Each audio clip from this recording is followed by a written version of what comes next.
لوگ ہم سے پوچھتے ہیں مولانا درگاہ کیوں جاتے ہیں؟ آپ ایسا ڈنکے کی چوٹ پہ بولنا جیسا میں بولتا ہوں، ڈنکے کی چوٹ پہ بولنا، ڈنکے کی چوٹ پہ، بالکل میاں بھائی کیسا سینہ تان کے بولنا۔ جو مقدر میں لکھا ہوا نہیں ہے وہ لکھانے درگاہ کو جاتے ہیں، اور جو گناہ ہو گئے ہیں وہ معاف کرانے کے لیے درگاہ کو جاتے ہیں۔ استغفر اللہ۔ دوستو، اس مشرک مولوی نے اگر قرآن پڑھا ہوتا یا اللہ کے رسول صلی اللہ علیہ وسلم کی حدیث پڑھی ہوتی تو آج یہ ممبر پر بیٹھ کر لوگوں کو قبر کی پوجا کرنے کی تعلیم نہیں دے رہا ہوتا۔ ہم بھی انہیں ایک حدیث سناتے ہیں اور ڈنکے کی چوٹ پر سناتے ہیں، اور ان کی بات کو حدیث کی روشنی میں ابھی غلط ثابت کرتے ہیں۔ ترمذی شریف کی روایت ہے، حدیث نمبر 2516۔ ابن عباس رضی اللہ عنہ ارشاد فرماتے ہیں کہ ایک دن میں نبی کریم صلی اللہ علیہ وسلم کے پیچھے تھا۔ آپ علیہ السلام نے ارشاد فرمایا، اے لڑکے، میں تجھے چند کلمات سکھاتا ہوں، اب آپ اپنے نبی کی نصیحتوں کو ذرا غور سے سنیے۔ آپ نے ارشاد فرمایا، احفظ اللہ یحفظک، کہ اللہ کے حکم کی پاسداری رکھ، اللہ تیری حفاظت کرے گا۔ آپ نے فرمایا، احفظ اللہ تجدہ تجاہک، اللہ کے حکموں کی پابندی کر تو ہر مشکل میں اللہ کو اپنے سامنے پائے گا۔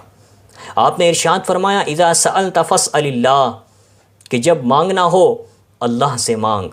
آپ نے ارشاد فرمایا، اذا استعنت فاستعن باللہ، جب مدد طلب کرنی ہو تو اللہ سے مدد طلب کر۔ آپ نے ارشاد فرمایا، وَاعْلَمْ أَنَّ الْأُمَّةَ لَوْ اجْتَمَعَتْ عَلَىٰ أَن يَنْفَعُوكَ بِشَيْءٍ لَمْ يَنْفَعُوكَ بِشَيْءٍ إِلَّا قَدْ كَتَبَ اللَّهُ لَكَ، کہ یہ بات یاد رکھ کہ اگر ساری کائنات مل کر بھی تجھے کوئی نفع پہنچانا چاہے تو نہیں پہنچا سکتی مگر اتنا ہی کہ جتنا اللہ نے تیرے مقدر میں لکھ دیا۔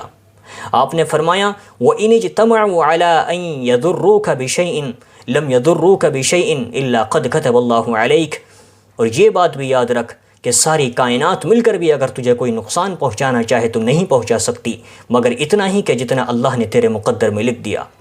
آپ نے ارشاد فرمایا، رُفِعَتِ الْأَقْلَامُ وَجَفَّتِ الصُّحُفُ، کہ قلم اٹھا لیے گئے اور سیاہی سوکھ گئی، یعنی جس قلم سے اللہ نے تقدیر لکھی ہے وہ قلم بھی اٹھا لیا گیا ہے، اور جس سیاہی کے ذریعے سے تقدیر کو لکھا گیا ہے وہ سیاہی بھی سوکھ چکی ہے۔ یعنی اس کا مطلب یہ ہے کہ اب تقدیر میں ذرہ برابر بھی کوئی تبدیلی ممکن نہیں ہے۔ اب اللہ کے نبی فرما رہے ہیں کہ تقدیر میں کوئی تبدیلی ممکن نہیں ہے، اور یہ مشرک کیا کہہ رہا ہے کہ ہم مزاروں پر جاتے ہیں، درگاہوں پر جاتے ہیں اپنی تقدیر کو بدلوانے کے لیے، جو مقدر میں نہیں لکھا اس کو لکھوانے جاتے ہیں۔ کتنی بڑی گمراہی ہے۔